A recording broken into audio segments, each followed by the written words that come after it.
Hello, Internet. My name is the Golden Stalfos, and today we've got a weird versus matchup for you. So I'm going to take Adult Gone, the transformed version, but we'll forget about the whole transformation thing and just assume that this is like, you know, him as an adult. Uh, which, by the way, I'm fairly certain that if we ever get to the point where we see Gon as an adult, he will look completely different than that transformation because that transformation is meant to be unnatural and overpowered and not reflective of his actual appearance. Like that looks nothing like him, and it looks nothing like his dad. you know um, so I have a pretty strong feeling that he'll end up looking more along the lines of his dad or Hisoka or something like that, with like a normal person's body, but just like really well toned. Anyway, um,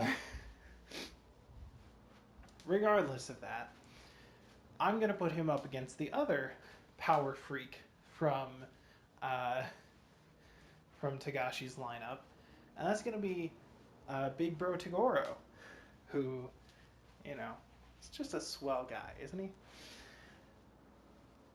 And let's see who's the better fighter, right? Who would win in a fight? And realistically, these two characters are very similar in terms of style, right? They've got one move, big, strong, beefy attack. That's about it. I mean, Gon can mix it up a little bit with the style of attack. He has a fist that he can punch with. He has a little scissor thing he can slice with, and he has the paper thing he can use from a distance. And let's assume that he, eventually gets those moves perfected so they're like 75% as powerful instead of half. Um, you know.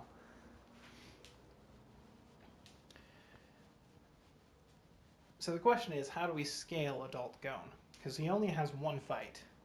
And in that one fight, he fights an enemy who was supposedly stronger than any human alive and absolutely fucking obliterates it. No problem. like, not only does he beat Pito to death, but then when Pito's corpse gets up, animated by his will to fight, he beats the shit out of that too with one arm. Um, and it's very clear that he could have avoided the strike that took off his arm, but he didn't because he wanted to lose an arm so he could feel the way Kite felt, which is a little bit fucked up. Also, he already lost a hand earlier in the series. Like, god damn, bro. You gotta be more careful. These magic heals are gonna run out at some point. Anyway. Um, so yeah, that's basically what happens. Um, but how do we scale that, right? Well, we could assume that Pito and Yuppie are basically equal in terms of strength, although that's maybe false. It's kind of implied that Yuppie might be the strongest in terms of pure strength. Um, but I mean, we see Pito take out a top tier hunter, even with his like most powerful abilities active, and we also see Pito take out like, we don't see him take out anyone else, but we get comparisons between Pito and other characters, like when Killua meets um, Netero and he sees the Bodhisattvas standing behind him. Um, Killua is still like, no, Gramps, that thing is way stronger than you. You would die. Um, and that seems to be true because, like, even though Netero was able to like smack Pito away with the Bodhisattva, he didn't do any damage, right? Pito was sent flying for a long ways, but it didn't hurt at all. And Pito was able to stop their momentum and, jump back into the fray eventually. So, yeah, it's a little bit. Um,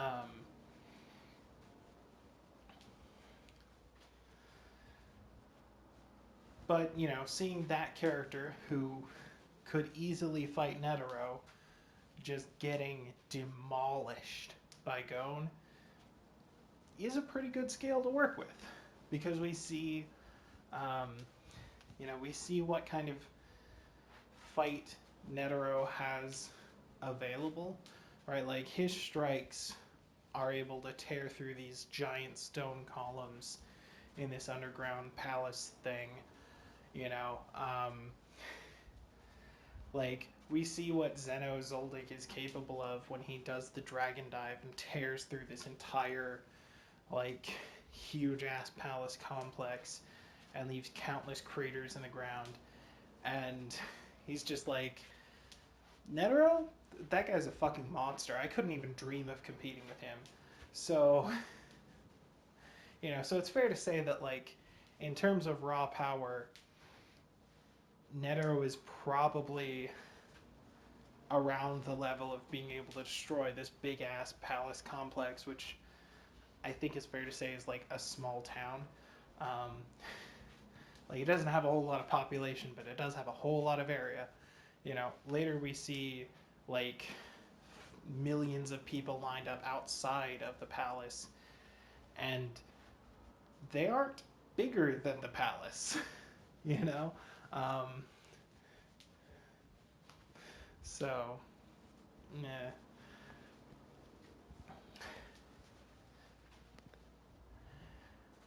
So I think it's fair to say that Pito is in the range of power output that would be comparable to, blowing up a small town, right? Not that Pito actually has that amount of destructive force, but just that that's about like the amount of total energy that Pito has in theory. And Gon absolutely destroys him. Just complete slaughter.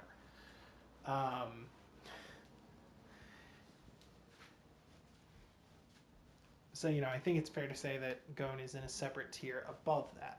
How far above that? I mean, the fight doesn't last very long, and he only uses. Well, actually, it's implied that he might be using his Jajenkin attack several times, but we only see him fully do it like 2 or 3 times. So it's hard to say exactly how much power he has. And it's also worth noting that even though he does use that incredibly powerful attack, it doesn't obliterate Pito to non-existence right away. Like, he uses it several times, and the corpse is still there, right? So, I mean, even though it's a completely one-sided fight, it's clear that he doesn't have, like, orders of magnitude more power. It's probably closer to like 2 or 3 times more power.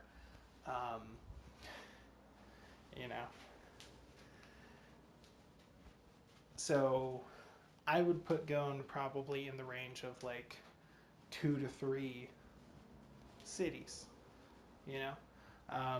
Another way to look at it is Netero attacks the king for a long time, and he sets off this huge explosion, which is not quite as big as a nuke.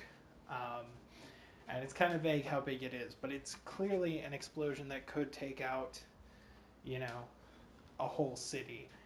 And the king barely survives this, right? And Pito, while fighting Gon, is like, oh, thank God he's fighting me and not the king, because, like, he could totally be a threat to the king right now. So thank God I'm the one who's dying instead. So it's fair to say that, Gon would be considered more powerful than that explosion that blew the king into a charred husk, um, which I think is pretty similar in numbers. Like if we say he's strong enough to destroy 2 or 3 small cities, like that's probably about the same amount of strength as what that bomb put out. So the math checks out. As it works. And then on the other side, we have Toguro. Now, we don't have to do anywhere near as much scaling for Toguro. Like, we see what he can do. We see Genkai use her spirit wave to take out, like, an entire fucking mountain. And the blast just, like, keeps going and going and going.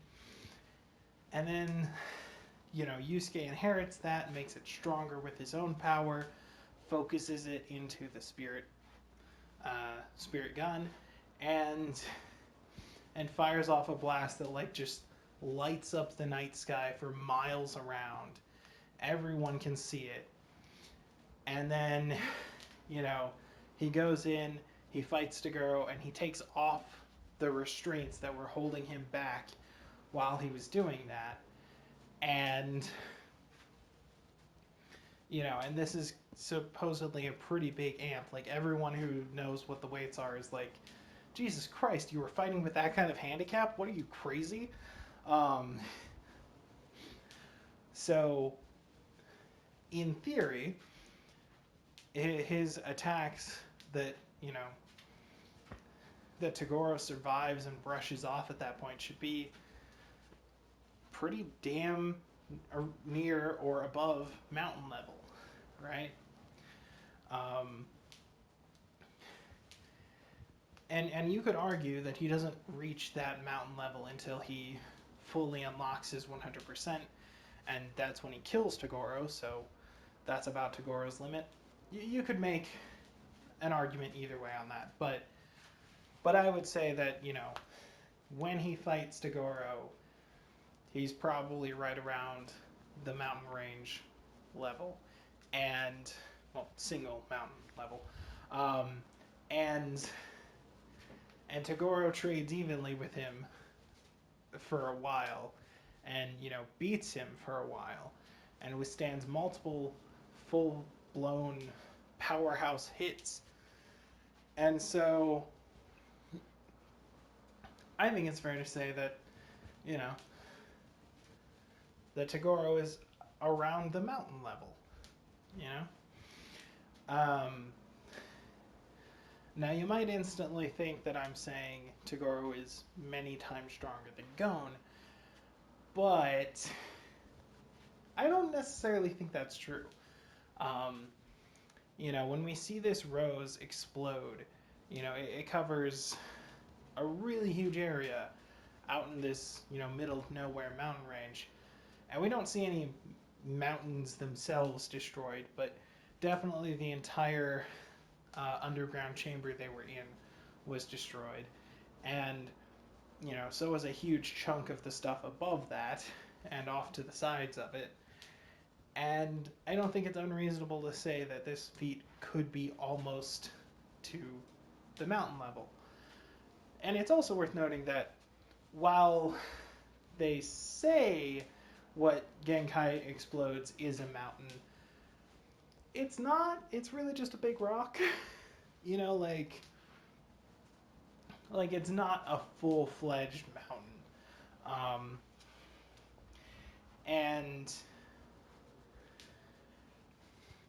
And I do think it's fair to say that Yusuke's attacks are stronger than what Genkai was doing in that moment, and that he could destroy a mountain if he wanted to.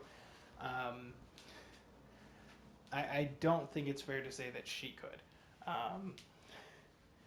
And I do think that,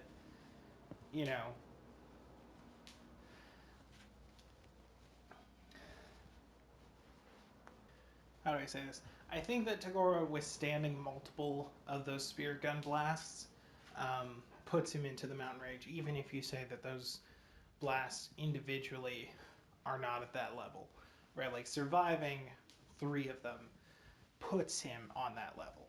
Um, I mean, he isn't even really hurt um, until the very end when all the stops are pulled out, right? So, yeah, I think it's fair to say that they're more or less equal in terms of power, but maybe a small advantage goes to Toguro. Um, However, Toguro has more experience and a more unique physiology, and he has some extra weapons at his disposal, right? Like he can make those little bullets that he fires out of his thumb or whatever. Um, Now, those may not be a huge threat, but they do give him a range advantage and let him, deal small impacts of damage without, like, costing him anything energy wise.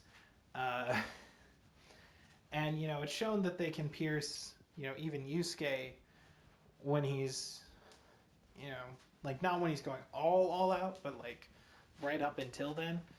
So I think it's fair to say that they could damage Gon a little bit. Maybe even make him bleed. I mean, probably not like hurt him seriously, but enough little bleeding wounds will add up. However, Gon doesn't really have any comparative options, right? Like he can fire his energy out in a ball similar to the spirit gun, but it wouldn't be anywhere near as strong as his fist punch thing. So, yeah. He does have a slicing move, which may be able to deal more damage because it's, a slicing move rather than just a raw impact. But honestly, I don't think so. We see Toguro brush off energy blades all the time. So, Now, granted, Toguro is many, many times stronger than Kuwabara, so maybe if he was facing off against an even enemy, maybe if it was Hihei's Dark Flame sword, he wouldn't be able to brush it off. But who knows, Or maybe if it was Kuwabara's sword that like can cut dimensions from the next arc, maybe then Toguro wouldn't have stood a chance. Who knows? But as it is, we don't see those fights. We see him, get attacked by Kuwabara like 2 or 3 times, and every time it's a complete failure, and Kuwabara just loses. So, yeah, It's also worth noting that Gon's biggest, best attack, which is the only one that really has a chance of causing permanent, serious damage to Toguro, is slow as fuck, And, like, don't get me wrong, Toguro is totally the kind of guy who would just stand there and take it just for the lulz. But, it's a slow-ass wind-up. And if he was smart, he could completely take advantage of that moment and take over the fight. So I think that while they're both in a similar tier of power, Toguro probably can go a little bit higher than Gon can. And he definitely has more options when it comes to dealing damage to Gon, especially at range. And he's got that whole demon body thing that's a lot harder to damage. Like, you can't just cut into him, So, I mean, it's not like his little brother's body that's like completely invulnerable, but it's similar, like he can easily flex his body to make it look like he took a huge wound, but actually jack shit happened. That happens a couple of times. When he fights the spirit warriors, we see this huge ass axe just come crashing into his shoulder, and like it looks like it cut him in half, but then he just like flexes, and then the blade pops out. So, you know, it might be that he's uncuttable, or that, you know, his body is, you know, really stretchy when you try to cut it, so it just like makes that really hard. Hard to say. It could just be a quirk of the art style. But I think overall Toguro has the advantage, you know. His attacks don't take as long, they hit just as hard, and, you know, depending on how you calc it, it could be much harder. He could be much stronger. And he survived, you know, attacks that are probably comparable to Gon's best attack, you know. So,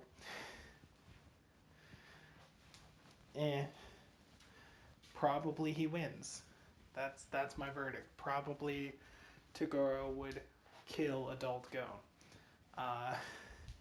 Yeah, yeah. That's where we land on this.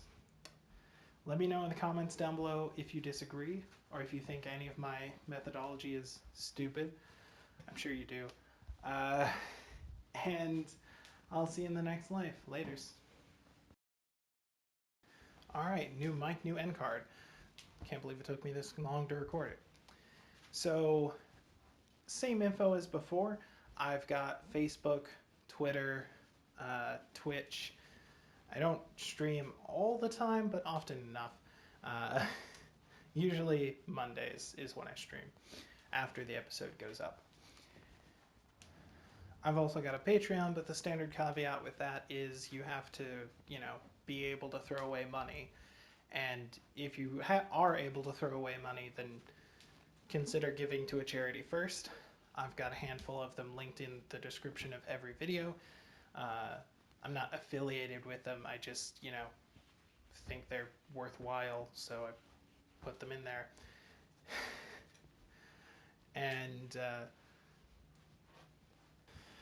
you know, if you like the video, I would really appreciate it if you would like, comment, subscribe, share the video, ring the bell, tell your friends, start a cult. You know, just like go crazy for it. Just make it your whole fucking life, because it's my whole fucking life, and you should suffer too, or something like that. I don't know. Just yeah. Hit like if you liked it, I guess, or not. I don't give a shit. Anyway, that's the end card. Bye.